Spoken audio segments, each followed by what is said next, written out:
Hello civil engineer friends, मैं civil engineer professional corporate trainer Arvind Singh आपका इस वीडियो में स्वागत करता हूं। फ्रेंड्स, आज हम बात करने वाले हैं बहुत ही इंपॉर्टेंट टॉपिक के ऊपर, जो कि है यूनिट कन्वर्जन।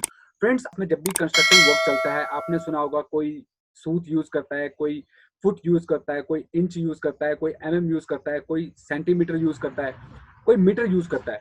तो फ्रेंड्स, ये सारे के सारे जो है यूनिट हैं, जो कि हम कंस्ट्रक्शन इंडस्ट्री के अंदर जो है यूज करते हैं।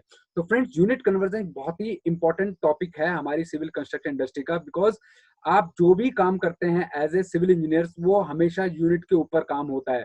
आपको कोई भी कंस्ट्रक्शन करना है, उसमें यूनिट के बिना आप कुछ नहीं कर सकते हैं। ड्राइंग्स में भी यूनिट का बहुत बड़ा रोल होता है।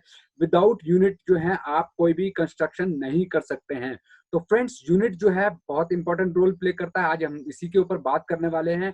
और यूनिट हर चीज में इंपॉर्टेंस रखता है। जो भी आप कंस्ट्रक्शन कर रहे हो, ओपनिंग बनाना है, बिल्डिंग बनाना है, हर जगह पे यूनिट का बहुत इंपॉर्टेंट रोल होता है। फ्रेंड्स, आज हम कुछ बेसिक्स इंपॉर्टेंट यूनिट कन्वर्जन के ऊपर बात करेंगे। चलते हैं हम अपनी यूनिट कन्वर्जन शीट के ऊपर, और इसमें आपको बताते हैं कौन कन्वर्जन है।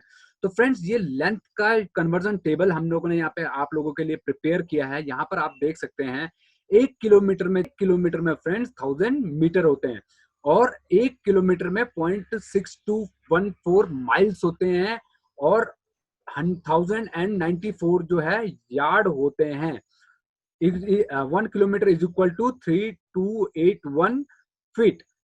तो फ्रेंड्स, और इंचेस की बात करें तो 3.94 इंटू 10⁴ इंचेस यहाँ पर होते हैं। तो फ्रेंड्स, बहुत ही इंपॉर्टेंट है, एक बार दोबारा सुन लीजिए। 1 kilometre equal to 1000 metre, 10⁶ mm, 0.6214 miles. आप देखते होंगे क्रिकेट में हम लोग जब बॉलर बॉलिंग कराता है तो वो माइल्स में जो है वो कन्वर्ट करते हैं। तो आप सोच सकते हैं कितनी स्पीड से वो बॉलिंग कराते हैं। तो 1 kilometre equal to 0.6214 miles. Yard की बात करें, गज की बात करें, यार्ड्स मतलब गज होता है 1094 यार्ड। उसके बाद फीट की बात करें तो 3281 फीट, और इंचेस की बात करें तो 3.937 इंटू 10⁴ इंचेस। तो फ्रेंड्स, ये है हमारा कन्वर्जन टेबल्स। इसमें हम लोग कन्वर्जन टेबल कैसे करते हैं।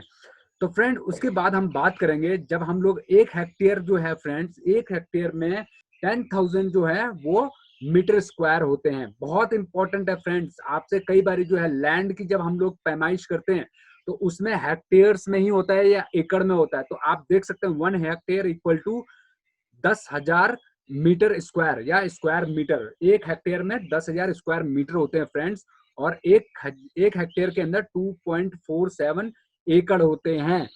ठीक है फ्रेंड्स, मतलब अगर आप 1 हेक्टेयर की बात कर रहे थे तो उसमें 2.47 एकड़ होता है। और आप इसकी बात करें 1 एकड़, 1 एकड़ में कितनी जमीन होती है फ्रेंड्स? 1 एकड़ में होती है 4047 मीटर स्क्वायर या स्क्वायर मीटर। 1 एकड़ equal to 4047 metre square is equal to, ये 1 एकड़ जो होता है फ्रेंड्स 4840 यार्ड के बराबर होता है। 404840 यार्ड के बराबर होता है। और 1 एकड़ कितने हेक्टेयर के बराबर होता है? 1 हेक्टेयर होता है फ्रेंड्स 0.4046 हेक्टेयर।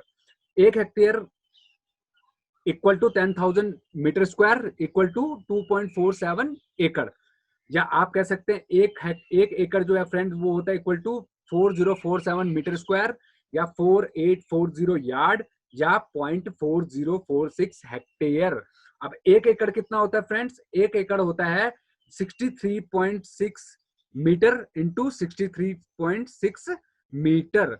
तो फ्रेंड्स, आप इसको देख सकते हैं, यहाँ पर ये एरिया हम लोगों ने आपको कैलकुलेट करना बता रखा है, कैसे कैलकुलेट किया जाता है और कितना यूनिट कन्वर्जन होता है। इसके साथ में जो है फ्रेंड्स एक और चीज आपको, हमारा स्क्वायर मीटर होता है। एक स्क्वायर मीटर क्या होता है, या 1 मीटर में कितने फीट होते हैं? 1 मीटर इक्वल टू 3.28 फीट। या 1 स्क्वायर मीटर में कितने स्क्वायर फीट होते हैं? 10.76 स्क्वायर फीट। तो ये आप कन्वर्जन टेबल आपने देखा, और हमने जो है आपको बताने की कोशिश किया यूनिट कन्वर्जन को।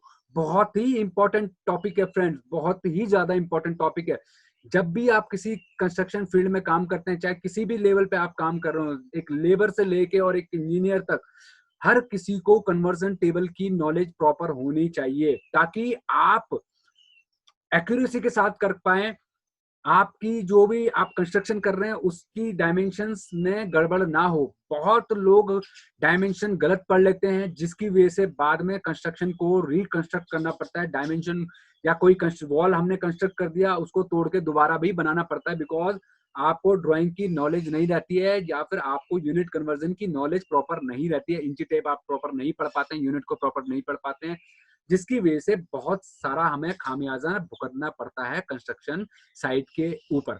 तो friends, hope you guys like this video. अगर ये वीडियो अच्छा लगा प्लीज लाइक एंड सब्सक्राइब जरूर करेगा हमारे चैनल को, ताकि आपको ऐसे ही नॉलेजेबल वीडियो, छोटे छोटे बट नॉलेजेबल वीडियोस आपको मिलते रहें रूटीन बेसिस पे। तो thank you friends, thanks for watching this video. अगर आप नॉन टेक्निकल हैं, 8वीं 10वीं 12वीं ग्रेजुएट हैं, तो आप कंस्ट्रक्शन सुपरवाइजर का कोर्स करते हैं। और अगर न्यू फ्रेशर जनरेशन इंजीनियर, आप न्यू जनरेशन सिविल इंजीनियर्स हैं, तो आप new generation civil engineer training program को ज्वाइन कर सकते हैं with Perfect Institute for Civil Engineers. Thank you friends. Thanks for watching this video.